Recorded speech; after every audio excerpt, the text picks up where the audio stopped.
Congratulations, true crime addicts. We've survived another week. It is Friday, January 27th, 2023. And today, Rick and Morty are in trouble. The United Kingdom can't decide where to put a transgender prisoner. And police have solved the Brad Bellino case. Stay tuned.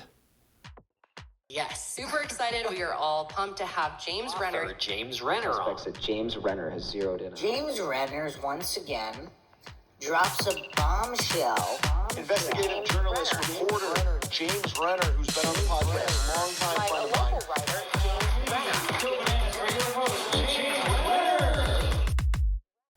And welcome back. We've got a crazy show tonight, lots of stories. But first, if you are living in England, in the UK, Greater Britain, Britannia, I'm coming to CrimeCon UK in June, so check them out online. You can get discounts on your tickets if you use the code RENNER, RENNER. Sign up, get the discount, come see me, we'll hang out, we'll have a proper English breakfast after some festivities, and it'll be a fun time. So come on out for that. And as always, we've got Walter manning the cameras. Oh, geez. Say hello, Walter.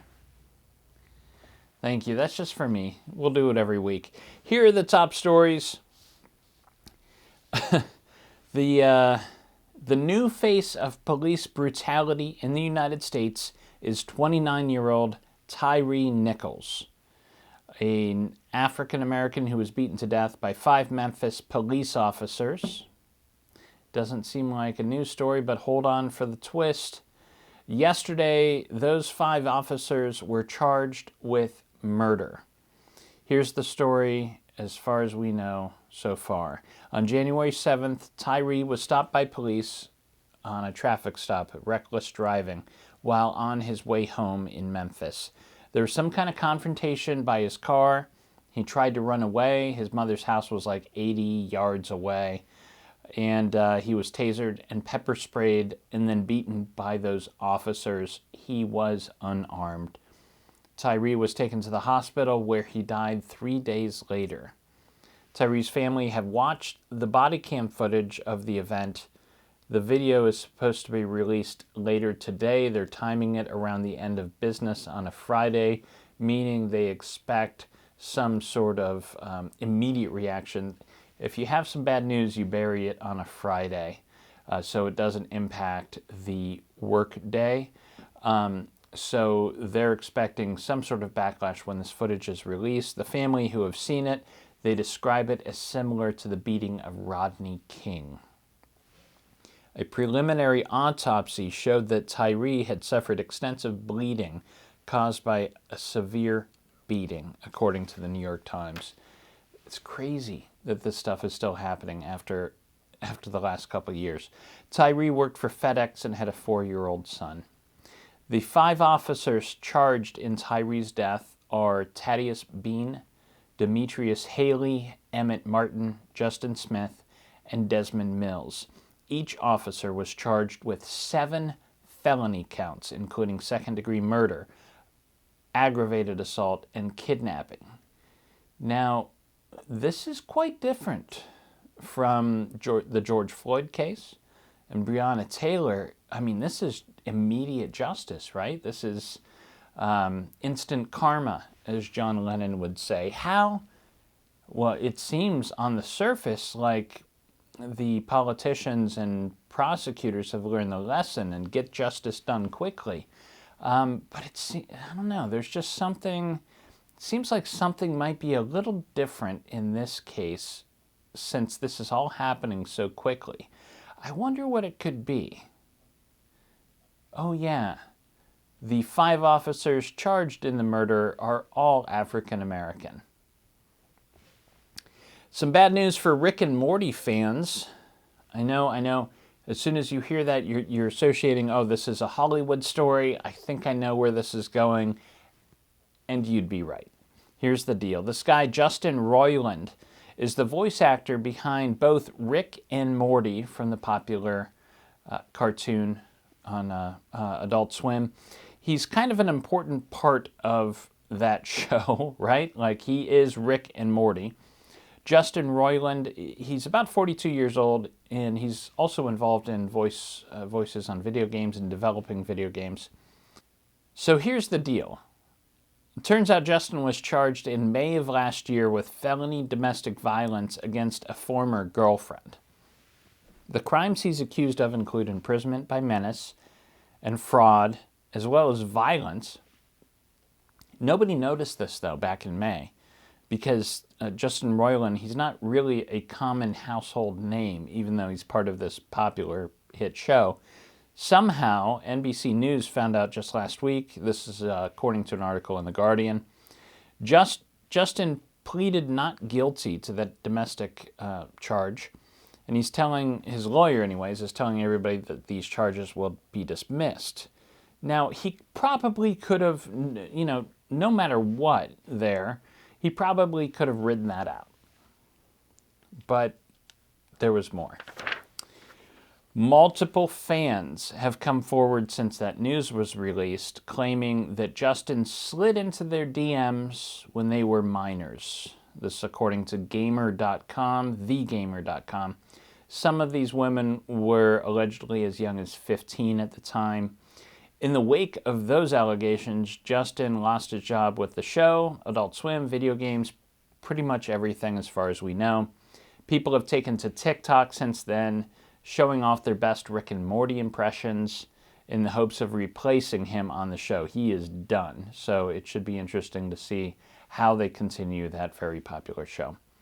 There's just a reminder to everybody, please remember, everything you write in a DM or post on the internet, consider, do so with the understanding that one day that will be made public in some way.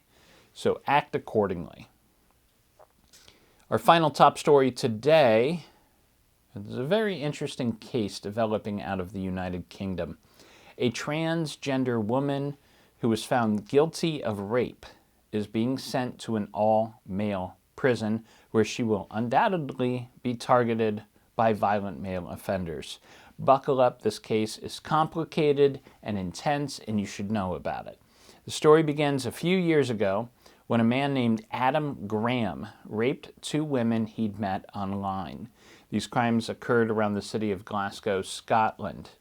In the time between the crimes, that is, and his sentencing, Adam transitioned. A transgender woman now, she goes by the name Isla Bryson. So the question became, after her sentencing, after she was found guilty, where to put her. The timing, however, cannot be worse for Isla.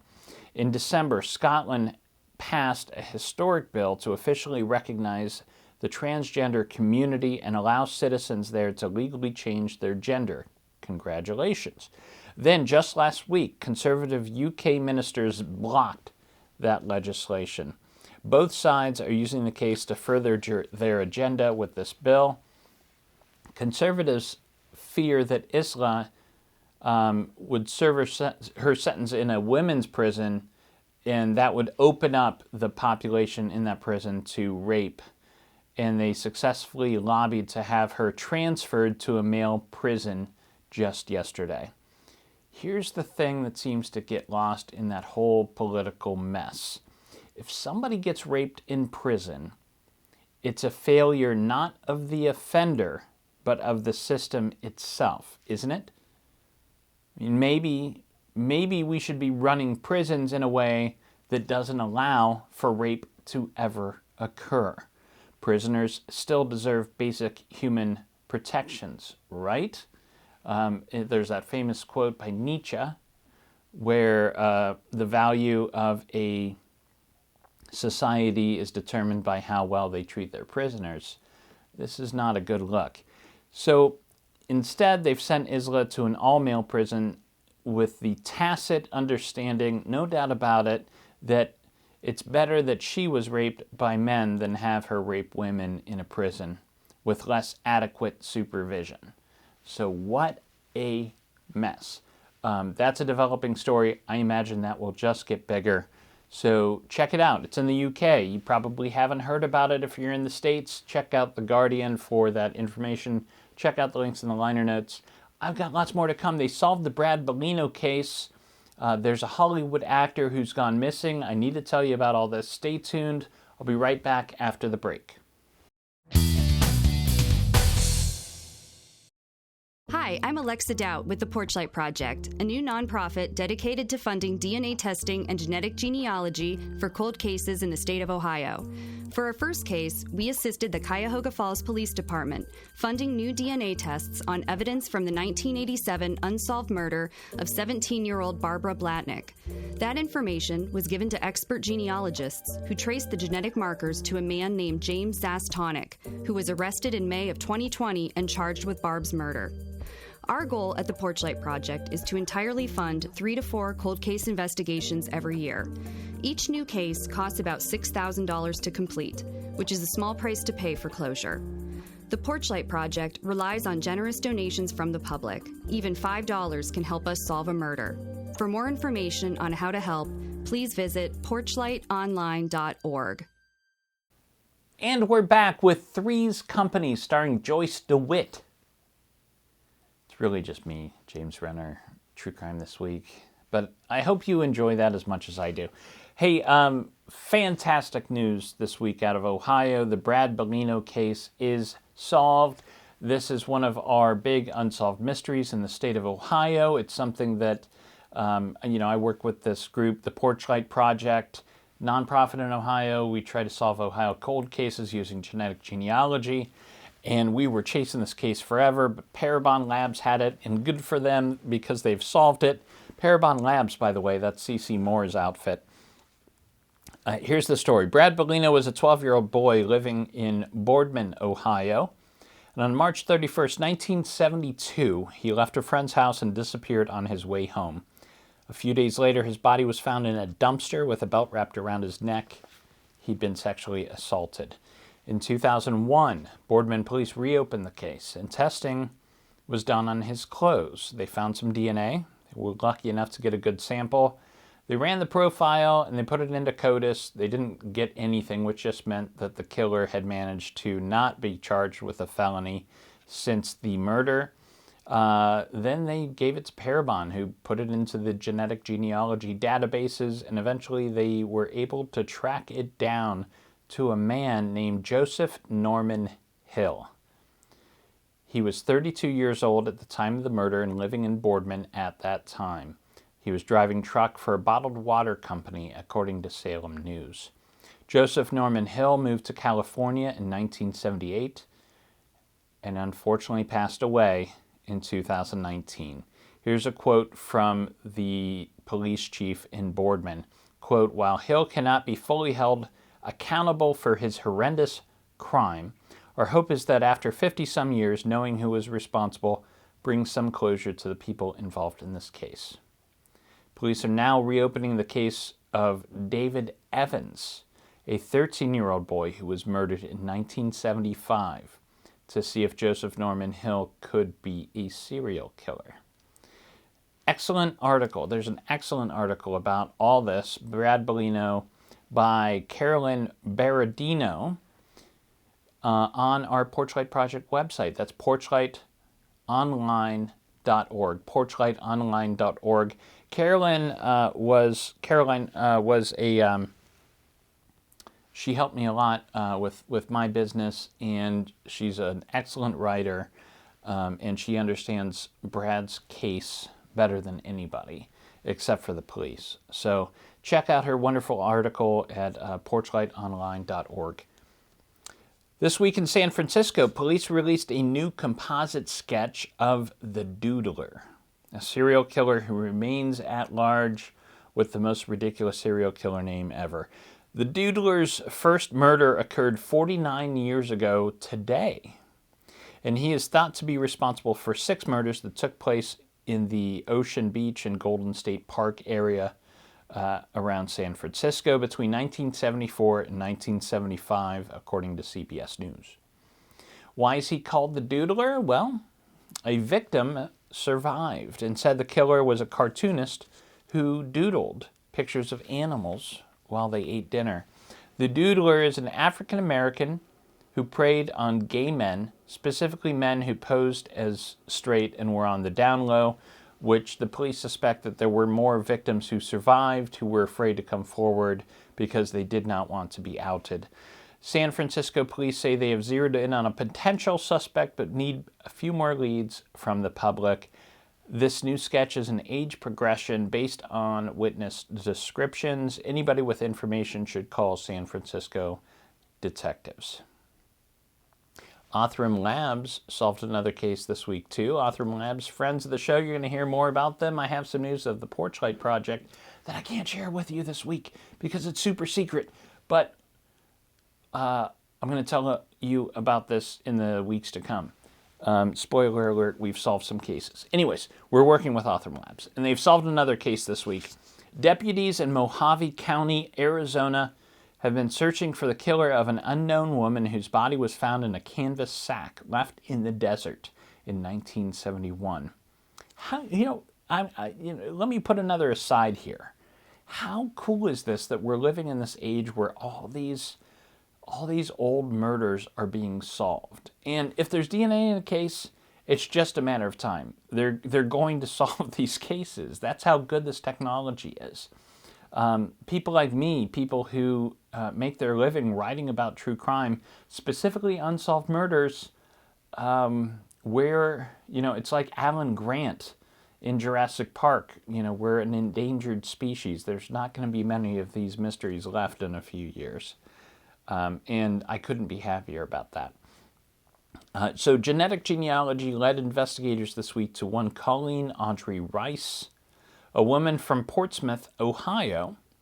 She was estranged from her family here in the 1940s. She'd married a man named William Davis in 1946, and she is definitively that woman who was found in the canvas sack in the Mojave Desert in 1971. So, if her husband, William Davis, didn't report her missing, I'd say he's a pretty good suspect. And there's no word on whether or not William Davis is still alive. If he is alive, he'd be pretty old by now. I got a little weird news this week that really bummed me out, but I think it's important. I should share it with you. In the United States, we're terrified that our children are being abducted and trafficked for sex, but it's here, anyways, it's mostly a myth. It really is. It's mostly a myth. It hardly ever happens. But in England, it's happening every day. Families from various countries have been sending their children to England seeking asylum, seeking a better life. The United Kingdom, its government, has been housing them around the country, sometimes in Brighton, sometimes in Sussex. About 600 children were housed at a Sussex hotel recently, and now more than half of those children are unaccounted for. These children are being abducted, and this is from The Guardian. This is from the proper source in the United Kingdom. This is not hyperbole. If anything, it's downplaying what's happening. Children in Sussex are being abducted right out from under that hotel. And some are showing up in human trafficking busts in Scotland and the Midlands. The government estimates that 10% of asylum-seeking children in the UK are kidnapped each year, James? No. Each month, James? No. Each week. 10%. Let that sink in for a minute. 10% of asylum-seeking children in the UK are vanishing every week. This is an epidemic that needs to be addressed immediately, so get your fucking act together. I'll get off my soapbox now. One more story I want to talk about this week before we get into pop culture and all that. There's this actor in Hollywood who's missing. His name is Julian Sands, and he went missing after a hike at Mount Baldy. There's a search underway at this very moment. This search is ongoing. They found a woman who was missing along the same hiking trail and rescued her today, but there's still no sign of Julian Sands. You may know Julian Sands from that movie Warlock that came out in 1989. I remember watching that movie, really liking it. He was also in Arachnophobia and Leaving Las Vegas, but I know him personally in a weird twist of fate. A couple years ago, I wrote a pilot called Blood Relative, which was a crime procedural about genetic genealogy. And it was, not to toot my own horn, I thought it was pretty cool. But it was, Fox took it to pilot. And Julian Sands played the bad guy. And he was so good. He was so good. I wish you guys could see this pilot, but it will never air. They dropped it due to COVID stuff, due to merging of companies. It's never going to see the light of day, but it's so fucking good. And Julian Sands played the bad guy, and he was amazing. But this guy's missing. So, please give that some attention. And, we're hoping for the best there. In pop culture news, there's this documentary on Netflix that somehow flew under the radar, but you should really check it out. It's called Don't Pick Up the Phone. Don't Pick Up the Phone on Netflix. This is about one of the creepiest true crime stories I've ever heard about, where about 20 years ago, this guy was calling up McDonald's and in like the Appalachia area, and he would convince the manager of the McDonald's that one of their female employees had been stealing from them, and that they were going to come out and arrest this person, but they needed them to do some investigation when they came out. They were very convincing over the phone. You're dealing with McDonald's managers, make of that what you will. But anyways, they believed this man, and he was able to convince them over the phone essentially to sexually assault their employees. So what a creepy case. There's nothing quite like it. A couple years ago, there was a narrative movie called Coercion that was based on this story that is excellent. If you haven't seen it, it's definitely worth your time. But check out that documentary, Don't Pick Up the Phone, because it's like nothing you've ever seen. This week, let's go to the bookshelf and pick out a book. I have not read this yet, but this was sent to me. It's called Catch the Sparrow, a new true crime book by Rachel Rear. And it sounds fascinating. This is going to be on my summer reads list. Growing up, Rachel Rear knew the story of Stephanie Kopinski's disappearance. The beautiful violinist and teacher had fled an abusive relationship on Martha's Vineyard and had made a new start for herself near Rochester. She was at the height of her life, in a relationship with a man she hoped to marry, and close to her students and family, and then one morning she was gone. Around Rochester, a region that has spawned such serial killers as Arthur Shawcross and the double initial killer, Stephanie's disappearance was a familiar sort of news. But Rachel had more reason than most to be haunted by this particular story of her missing woman. Rachel's mother had married Stephanie's father after the crime. Oh my. And Rachel grew up in the shadow of her stepsister's legacy. In Catch the Sparrow, Rachel Rear writes a compulsive and unerringly poignant reconstruction of the case's dark and serpentine path across more than 2 decades. That sounds fantastic. I can't wait to read it. You should read it first. Catch the Sparrow by Rachel Rear. And that's my recommendation for this week. And that is the show for this week. Come on back next week. In the meantime, tickle my fancy. It would make me happy. It would make my day if you would leave a review of the show or give it some stars. In the meantime, it's the weekend. It's always reason to celebrate. Just the fact that we're here and we've made it through another week. And in the words of the incomparable Murray Saul, that means it's time. We gotta